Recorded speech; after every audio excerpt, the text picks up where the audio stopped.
नमस्कार, हस्तक्षेप में आपका स्वागत है। लोकसभा चुनाव की तैयारियां शुरू हो चुकी हैं। लोकसभा चुनाव की तैयारियों के तहत भारतीय जनता पार्टी की जो तैयारियां हैं और जिस तरीके से प्रधानमंत्री नरेंद्र मोदी का प्रोपेगेंडा चल रहा है, उस प्रोपेगेंडा मॉडल की समीक्षा कर रहे हैं प्रोफेसर जगदीश्वर चतुर्वेदी। तो आइए सुनते हैं प्रोफेसर जगदीश्वर चतुर्वेदी से कि प्रधानमंत्री नरेंद्र मोदी का प्रोपेगेंडा मॉडल क्या है और भारतीय जनता पार्टी किस तरीके से इस चुनाव में किन मुद्दों को लेकर के जा रही है और विपक्ष के पास इन मुद्दों की क्या काट है, या विपक्ष के पास जो मुद्दे हैं उनकी भारतीय जनता पार्टी के पास क्या काट है। तो आइए सुनते हैं प्रोफेसर जगदीश्वर चतुर्वेदी का ये संवाद सभा। आज हम लोगों ने बातचीत का विषय रखा है कि फासिज्म किसे कहते हैं और क्या नरेंद्र मोदी में फासिज्म के या फासिस्ट नेता के लक्षण हैं। हम में से अनेक लोग हैं ऐसे जो कि समझदार हैं, लेकिन वे ये मानने के लिए तैयार नहीं है कि नरेंद्र मोदी में फासिज्म के लक्षण हैं या नरेंद्र मोदी की जो शासन प्रणाली है वह फासिज्म के नियमों और कायदों को उधार लेकर अनेक मामलों में चल रही है। क्योंकि हमारे यहाँ एक लोकतंत्र का ऊपर से एक आवरण पड़ा हुआ है और एक इलेक्टेड प्रधानमंत्री है, और इलेक्टेड प्रधानमंत्री की जो अपनी एक खूबी होती है वो सब लोग जानते हैं कि भाई वो जनता ने चुना है, और जनता ने चुना है तो उसे अपने अनुसार काम करने का हक है।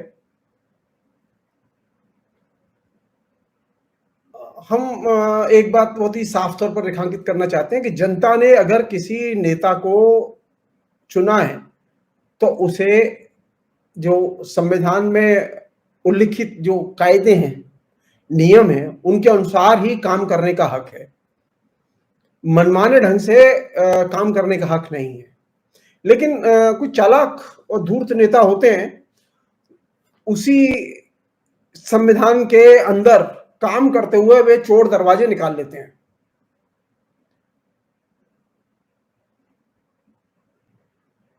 और ये जो चोर दरवाजे वे निकाल लेते हैं, वे क्यों निकालते हैं? वो इसलिए निकालते हैं कि उनको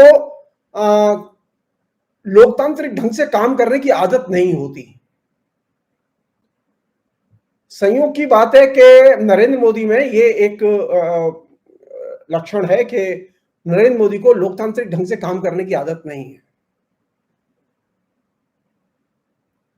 पहले मैं कुछ बातें बीच बीच में मैं नरेंद्र मोदी के लक्षणों पर चर्चा करूंगा। मैं फासिज्म के बारे में मैं कहना चाहता हूं कि फासिज्म पदबंध या नाम ये सबसे पहले इटली में पैदा हुआ और इटली में इसका इस्तेमाल शुरू हुआ।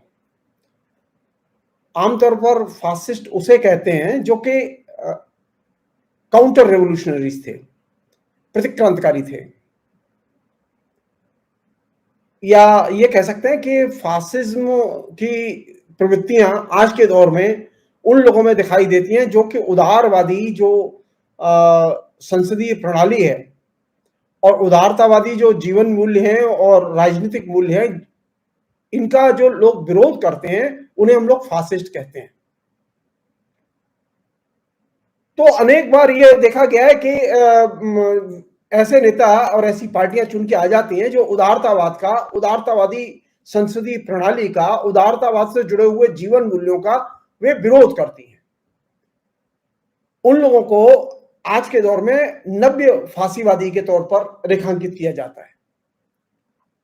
हमारे यहां मुश्किल यह है कि भाजपा ने ऑफिशियली जो अपना घोषणा पत्र, एक तरह से पार्टी का कार्यक्रम घोषित किया हुआ, उसमें उसने अपने को गांधीवादी समाजवादी लिखा हुआ है। आप याद कीजिए, मुसोलिनी में भी समाजवाद के लक्षण थे। हिटलर भी अपने को राष्ट्रीय समाजवादी कहता था और बीजेपी के लोग भी अपने को गांधीवादी समाजवादी कहते हैं। ये बीजेपी के कार्यक्रम में लिखा हुआ है, लेकिन बीजेपी का सारा आचरण आज के दौर में, खासतौर पर नरेंद्र मोदी के शासन में आने के बाद, सारा का सारा आचरण बीजेपी का वो मुसोलिनी के कार्य प्रणाली से और हिटलर की कार्य प्रणाली से मिलता जुलता है। जैसा कि मैंने अभी आपसे जिक्र किया कि नव्य जो फांसीवादी हैं वे उदारतावादी जीवन मूल्यों, उदारतावादी संसदीय प्रणाली और उदारतावादी जो उपलब्धियां उन सब पर वो हमले करते हैं और वे लोकतंत्र के जरिए जीत कर आते हैं, लेकिन लोकतांत्रिक संस्थाओं को सबसे पहले निशाना बनाते हैं और पंगु बनाते हैं। आमतौर पर यह देखा गया है कि ये जो फांसीवादी ताकतें हैं वे किसी न किसी जन आंदोलन, स्पॉन्टेनियस स्वतः स्फूर्त जन आंदोलन के कंधे पर सवार होकर आती हैं। आप थोड़ा सा बैकग्राउंड में जाइए। हिंदुस्तान में जितने भी स्पॉन्टेनियस मूवमेंट हुए हैं उन सभी स्पॉन्टेनियस मूवमेंट में कौन संगठन शामिल रहा है सबसे ज्यादा? किसने एक्टिव रोल प्ले किया है सबसे ज्यादा? सब लोग जानते हैं इस बात को। चाहे वो आंसू का मूवमेंट हो, चाहे वो आरक्षण विरोधी मूवमेंट हो, चाहे वो जेपी की संपूर्ण क्रांति वाला मूवमेंट हो, या फिर अन्ना हजारे का मूवमेंट हो, या निर्भया कांड को लेकर जो मूवमेंट चला वो हो, ये सारे मूवमेंट वे हैं जो कि बहुत ही तेजी से उभर कर आए स्पॉन्टेनियसली। और इन सारे मूवमेंट में एक संगठन एक्टिव था जिसे हम लोग राष्ट्रीय स्वयंसेवक संघ के नाम से जानते हैं। राष्ट्रीय स्वयंसेवक संघ और उसके जो सहयोगी संगठन है या जो उसके साथ जुड़े हुए संगठन है वे इन सभी आंदोलनों में एक्टिवली रोल प्ले करते रहे। और इन सभी आंदोलनों के जरिए राष्ट्रीय स्वयंसेवक संघ ने अपनी एक व्यापक राष्ट्रीय पहुंच विकसित की। नरेंद्र मोदी जो अभी सत्ता में दिखाई दे रहे हैं, नरेंद्र मोदी के लिए जो आधार भूमि तैयार की वो दो आंदोलनों ने तैयार की, एक तो निर्भया आंदोलन ने और एक अन्ना हजारे के आंदोलन ने। कहने के लिए वो स्पॉन्टेनियस मूवमेंट थे। ये स्पॉन्टेनियस मूवमेंट के कंधे पर सवार होकर फासिज्म का आना या फासिस्ट नेता का आना ये एक ग्लोबल फिनोमिना है और इसकी शुरुआत इटली से होती है जिसमें कि मुसोलिनी आर्किटेक्ट था जिसका।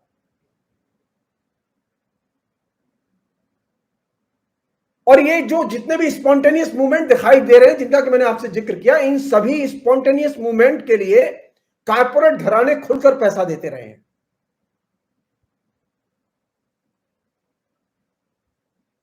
हमने देखा कि कारपोरेट घरानों की तरफ से अन्ना हजारे के आंदोलन को, निर्भया बलात्कार कांड के खिलाफ में उठे हुए आंदोलन को, नवनिर्माण आंदोलन जो गुजरात का था उसे, आरक्षण विरोधी आंदोलन था उसे, इन सबको कारपोरेट घरानों से पैसे मिले।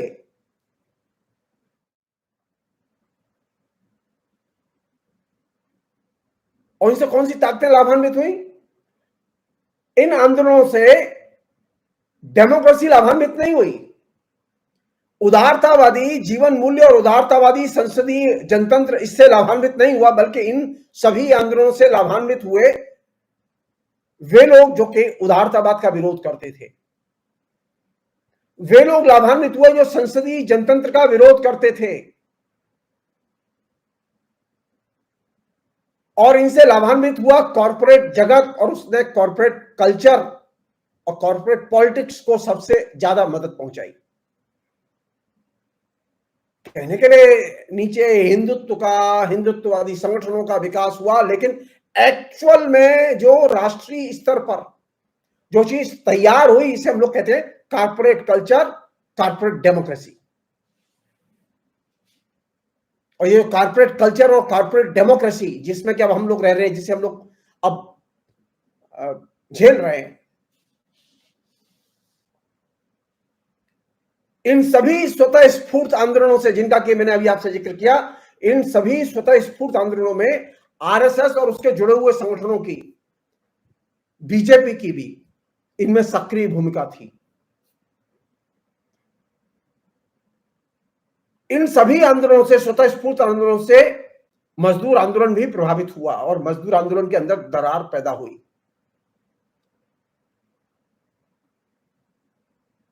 ये संयोग की बात है कि अनेक रंगत के जो हमारे यहाँ समाजवादी हैं, सोशलिस्ट जिन्हें हम लोग कहते हैं, इसमें लोहियावादी, जयप्रकाश नारायणवादी, आचार्य नरेंद्रवादी, ये जो तमाम रंगत के जो सोशलिस्ट हैं, इन सोशलिस्टों ने भी इन आंदोलनों में किसी न किसी रूप में भूमिका अदा की।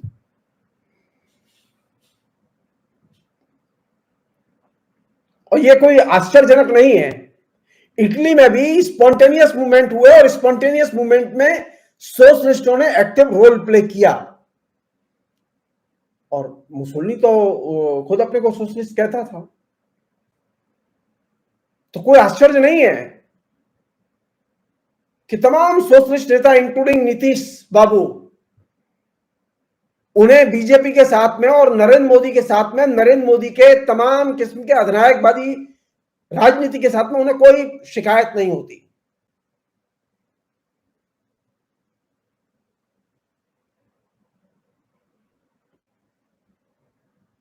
एक अन्य चीज जो कि फासिज्म के सिलसिले में महत्वपूर्ण है और विचार योग्य है, वो ये कि अगर आप देखें हिंदुस्तान में, तो हिंदुस्तान में लोअर मिडिल क्लास के लोग, मिडिल क्लास के लोग नरेंद्र मोदी के बिल्कुल दीवाने हैं। उनका बिल्कुल एकदम दिमाग का जो है ना भुर्ता बना दिया है नरेंद्र मोदी ने अपने कैंपेन के जरिए। इतना व्यापक कैंपेन किया है नरेंद्र मोदी ने कि वे अब किसी भी किस्म की जेन्युइन समस्या पर बातचीत करने के लिए तैयार नहीं है। उनके लिए नरेंद्र मोदी आएंगे, 400 सीट लाएंगे, उनके बार बार ये उद्घोष से ये चीज निकल रही है। सारी दुनिया में जितने भी रिएक्शनरी संगठन रहे हैं बीजेपी जैसे, उनका आधार ये निम्न मध्यवर्ग और मध्यवर्ग के लोग रहे हैं। दूसरा, इनका आधार वे लोग रहे हैं जिन्हें हम लोग सामंती विचारधारा से प्रभावित समुदाय कहते हैं। ये हम गलतफहमी में न रहे कि नरेंद्र मोदी का सिर्फ शहरों में असर है, नहीं, नरेंद्र मोदी का गांवों में भी असर है, बीजेपी का गांव तक असर है। कस्बों में, शहरों में, महानगर में तो एक अच्छा खासा असर है ही, लेकिन गांव के लोगों में भी असर है, क्योंकि जहां सामंती मूल्यबोध सबसे ज्यादा मजबूत हैं, सामंती जीवन संबंध सबसे ज्यादा मजबूत है, वहां नरेंद्र मोदी जैसे नेता या फासिज्म के विकास की सबसे अधिक संभावनाएं होती हैं। इसलिए आप देखें कि नरेंद्र मोदी के आने के बाद में लोगों के अंदर, हमें तो डेमोक्रेसी अच्छी नहीं लगती, हमें तो नरेंद्र मोदी की शैली अच्छी लगती है, क्योंकि नरेंद्र मोदी जो है ना वो ठोक के काम करते हैं। वो जो योगी कहते हैं ना, ठोक दूंगा, ये जनतंत्र की भाषा नहीं है, ये मुसोलिनी की भाषा है, ठोक दूंगा। इसलिए ये जो निम्न मध्यवर्ग के लोग और सामंती पृष्ठभूमि से आने वाले लोग हैं, इनका एक बड़ा हिस्सा वो फासिस्ट और फासिज्म की राजनीति, इन दोनों से गहरे प्रभावित रहता है, और ये एक चुनौती है।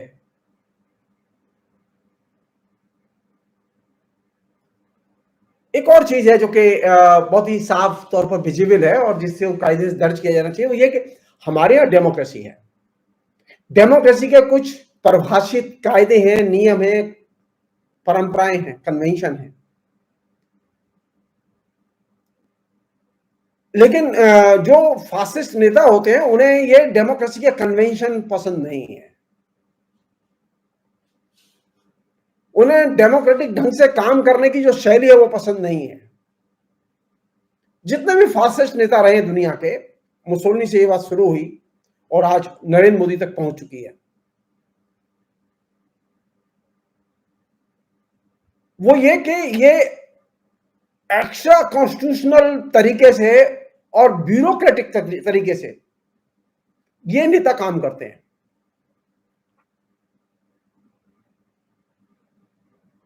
अगर किसी ने रेप किया है, किसी ने कानून तोड़ा है, किसी ने घर तोड़ा है, किसी ने सरकार के खिलाफ में कोई गलत काम किया है, तो उसके लिए हमारे इंडियन पेनल कोड में तमाम किस्म के कानूनी प्रावधान हैं।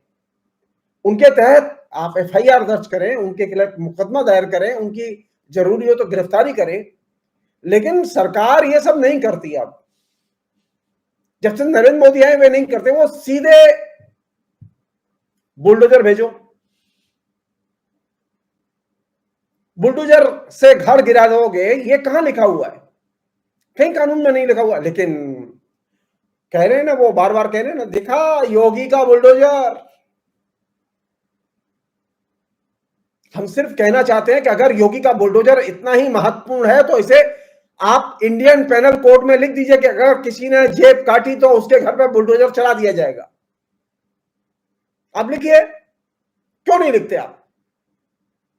आप जुलूस निकालेंगे सरकार के खिलाफ में, आंदोलन करेंगे तो आपके घर बुलडोजर चला दिया जाएगा, ये लिख दीजिए आप। लिखने में क्या परेशानी है?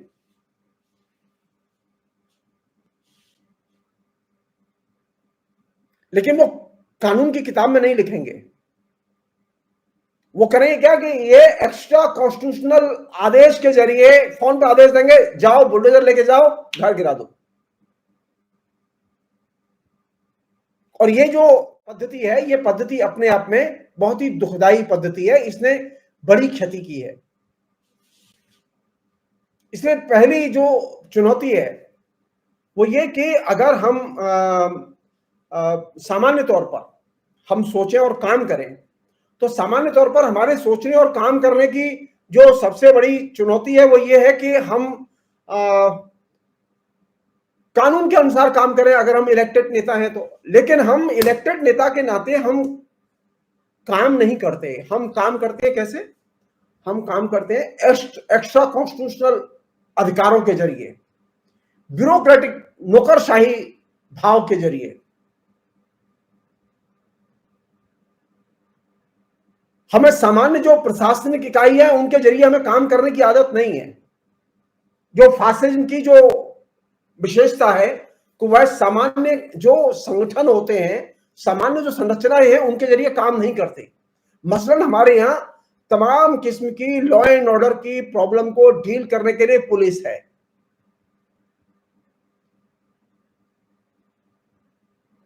लेकिन नरेंद्र मोदी को आप पुलिस का इस्तेमाल करते नहीं देखेंगे।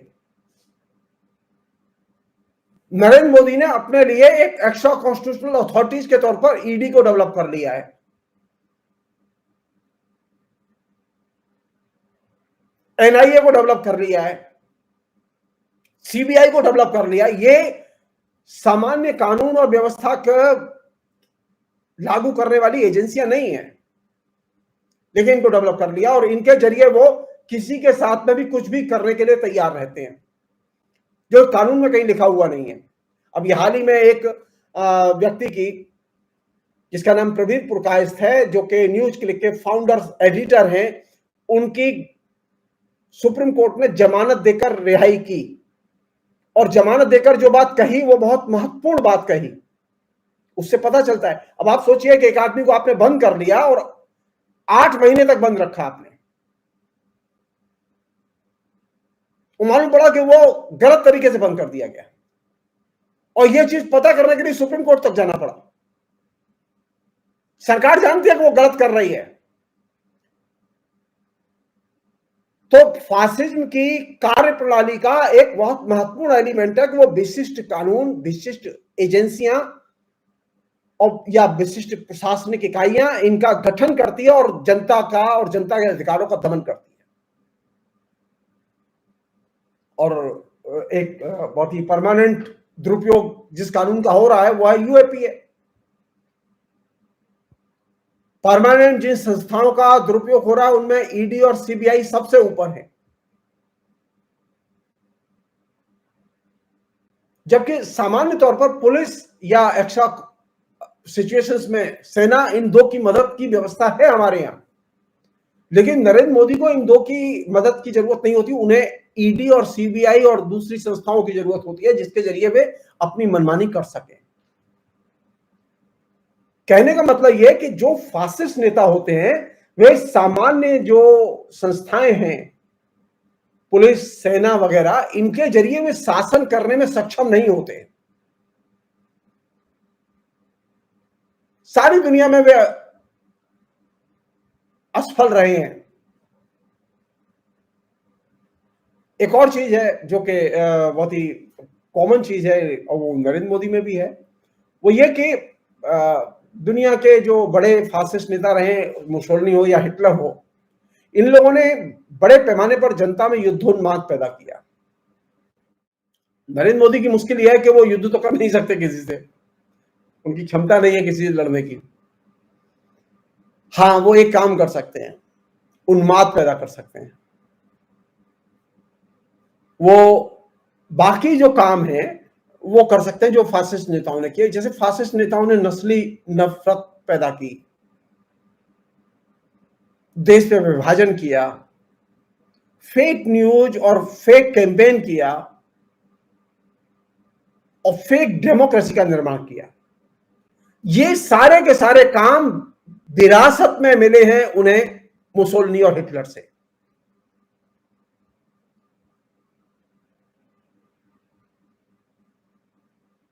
और ये अपने इन क्षेत्रों के तरीके में कैंपेन के जरिए, विभिन्न क्षेत्रों में कैंपेन के जरिए, यानी नस्ली उन्माद या नफरत या हेट कैंपेन या सामाजिक विभाजन के मसले खड़े करना या फेक न्यूज और फेक कैंपेन और फेक डेमोक्रेसी को निर्मित करना, इन सब के जरिए उन्होंने कॉलेज, यूनिवर्सिटी, गली मोहल्ले, कारखाने, खेत खलिहान कोई नहीं छोड़ा।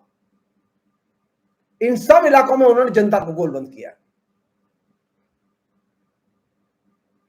और सभी संस्थाओं को, चाहे वो कॉलेज हो, चाहे वो यूनिवर्सिटी हो, चाहे वो संसद हो, चाहे वो लोकसभा विधानसभा हो, चाहे वो राज्यसभा हो, राज्य हो या केंद्र हो,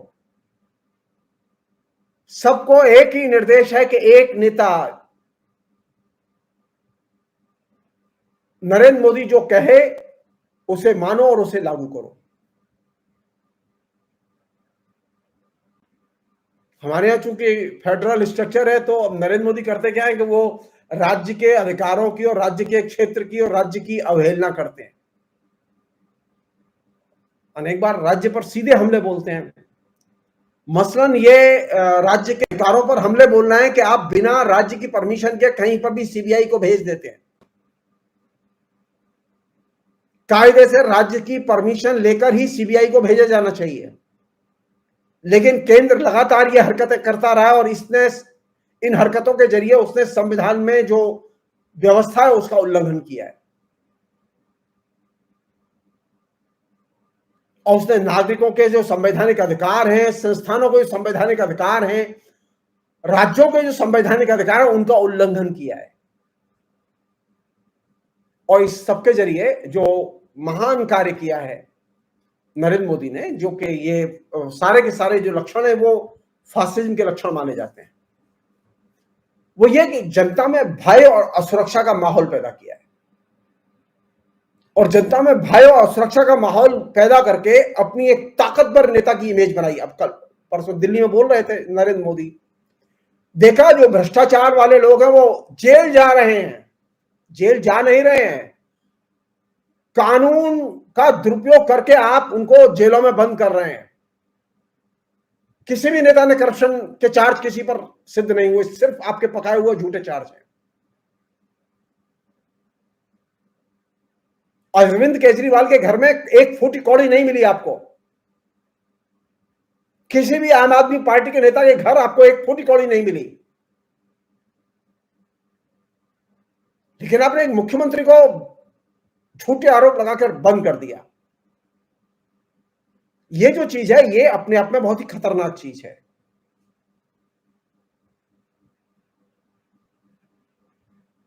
एक अन्य चीज, बने रहिए, परिचर्चा अभी जारी है। वीडियो को लाइक और शेयर कर दीजिए और चैनल को सब्सक्राइब कर लीजिए। आइए आगे सुनते हैं इस परिचर्चा। वो ये कि ये जो इस तरह की जो भाव दशा है या राजनीति है या मनोदशा है, इसके जरिए जाहिल और अपराधी किस्म के नेताओं की और जाहिल और अपराधी किस्म के कार्यकर्ताओं की एक बड़ी भीड़ और क्रिमिनल कार्यकर्ताओं की एक बड़ी भीड़ नरेंद्र मोदी ने विकसित की और तैयार की है। नरेंद्र मोदी का अब वो अंधभक्ति से और अंधश्रद्धा से काम चलने वाला नहीं है।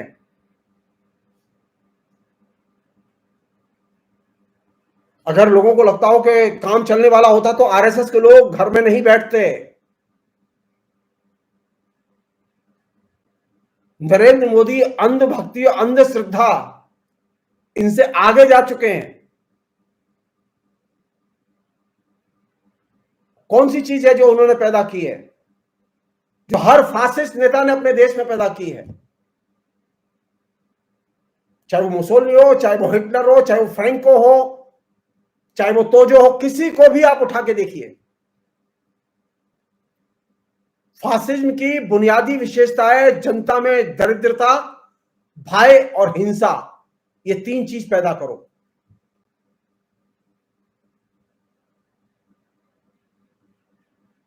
और ये जो दरिद्रता, भय और हिंसा, ये बड़े स्केल पर पैदा हो जाती है। इससे वे लोग भी प्रभावित है जो आरएसएस करते हैं। ऐसा नहीं कि आरएसएस करने वाले लोग इससे प्रभावित नहीं है। आरएसएस करने वाले दुकानदारों का बिजनेस चौपट नहीं हुआ इस बीच में, ऐसा नहीं है। तो नरेंद्र मोदी किनके ऊपर अटैक कर रहे हैं? जो अंधश्रद्धा में डूबे हुए उनके ऊपर भी अटैक कर रहे हैं।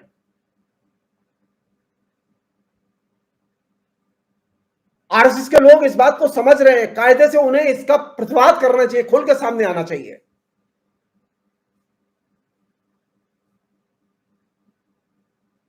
या हम ये कहें कि पूरे देश को नरेंद्र मोदी ने जो चीज सौगात में दी वो ये दी, कंगाली, भय और वायलेंस। और ये तीनों चीजें ऐसी हैं जिनसे कि निकलने में हिंदुस्तान को अभी लंबा समय लगेगा। लोग अगर नहीं समझे, उन्होंने नरेंद्र मोदी को पराजित नहीं किया, तो निश्चित तौर पर ये तीनों चीजें और ज्यादा बढ़ेंगी, घटेंगी नहीं। नरेंद्र मोदी ने एक ही चीज की गारंटी दी है,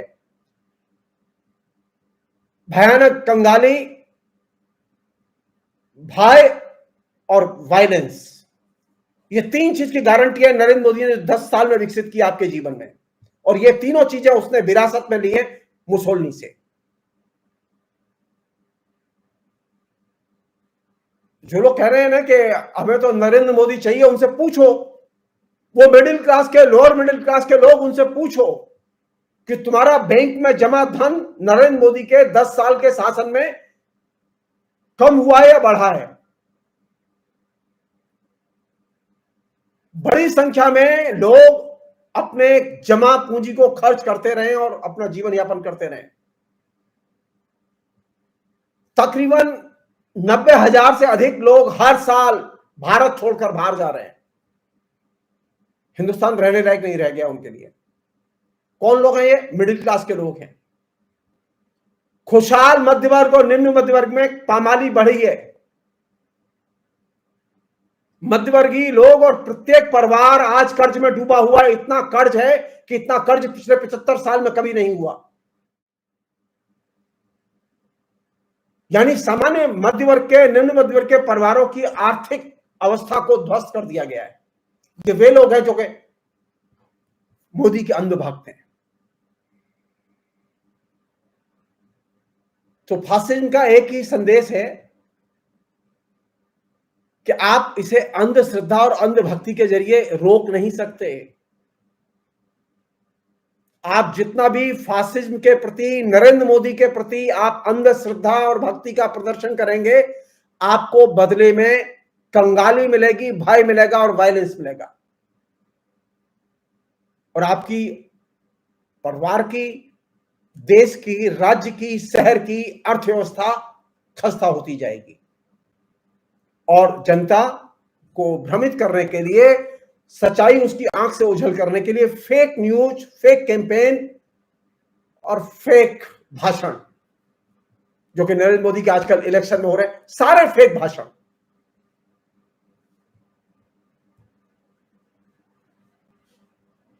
इनसे आपका पेट भर दिया जाएगा। यानी अब आप फेक में जिए, फेक में आनंद लें। एक और चीज, सारी दुनिया में जहां पर भी फासिस्ट नेता सत्ता में आए, वे हमेशा गठबंधन के जरिए आए। उनका जो सत्तारूढ़ दल रहा है वो उसमें गठबंधन रहा है। और यहां पर भी संयोग की बात है कि एनडीए नाम का एक गठबंधन है।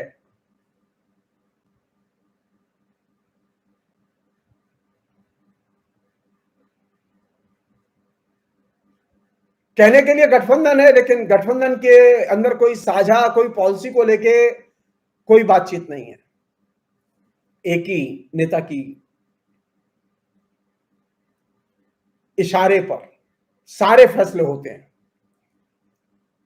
नरेंद्र मोदी जब बीजेपी के अंदर बात नहीं करते तो एनडीए में क्या बात करेंगे? एक नेता, एक आदेश, एक ही नारा, नरेंद्र मोदी हमारा, और एक ही सपना, नरेंद्र मोदी का विकसित भारत, और एक ही शैली, ठोक दो, जेल में डालो, बोले तो मुंह बंद कर दो।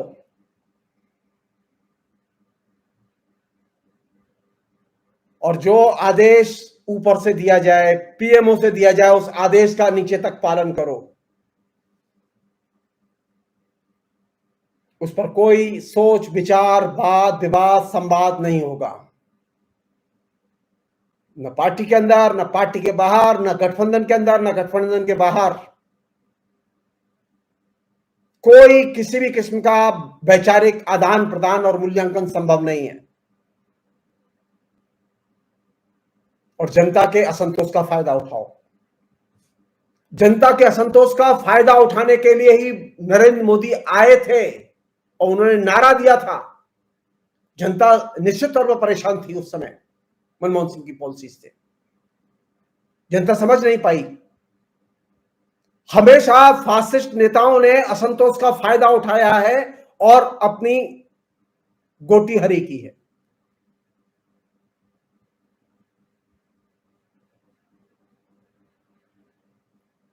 नारा दिया था किसका?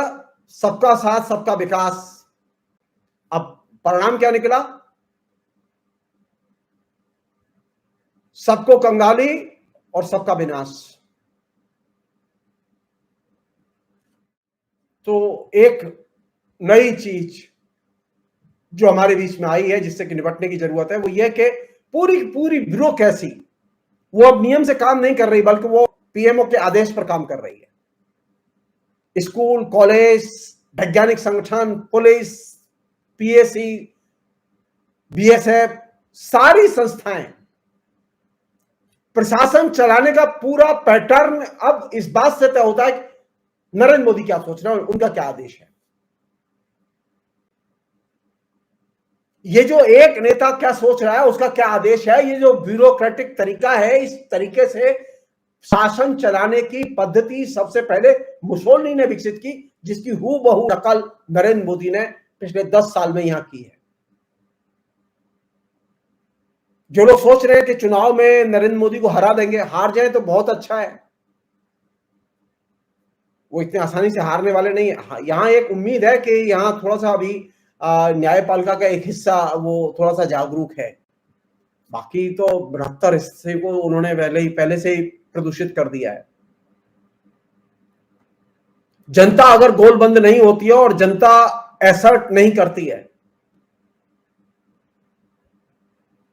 खासकर जो किसान हैं, नौजवान हैं, अल्पसंख्यक हैं, आदिवासी हैं, वे गोलबंद होकर पोलिंग पर कब्जा नहीं करते, लोगों को ले जाते नहीं हैं, और अगर चुनावों में धांधली होती है, उनकी इच्छा के अनुरूप परिणाम नहीं आते, तो हर शहर जाम किया जाना चाहिए।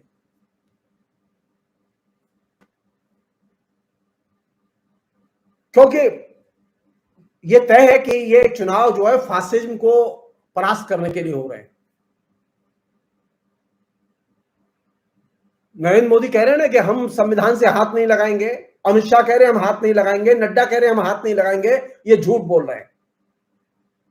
इन्होंने तो बिना संविधान को हाथ लगाई संविधान को अधमरा कर दिया है। और एक चीज, इस बार वो संविधान को हाथ नहीं लगाएंगे, संविधान को अधमरा करेंगे, उसको नीचे से उसकी जड़ें काटेंगे। आप याद कीजिए, मुसोलिनी जब आया था तो उसने 2 साल तक संविधान को हाथ नहीं लगाया, और 2 साल के बाद उसने आज नरेंद्र मोदी की स्थिति है कि उसने एक पैरेलल संगठन खड़ा कर लिया है, आरएसएस के भी बाहर हथियारबंद लोगों के गिरोह तैयार कर लिए हैं संगठन के बाहर, और उसने सभी किस्म के संगठनों को निष्क्रिय बना दिया है। आरएसएस के लोग घर में बैठे हुए हैं, अधिकांश जो पद हैं वो अब आरएसएस के लोगों के हाथ से छीन लिए गए हैं। नरेंद्र मोदी जो कहते हैं, जो इशारा देते हैं, वही काम करती है ब्यूरोक्रेसी। आरएसएस के लोग कहते हैं उससे काम नहीं चलता।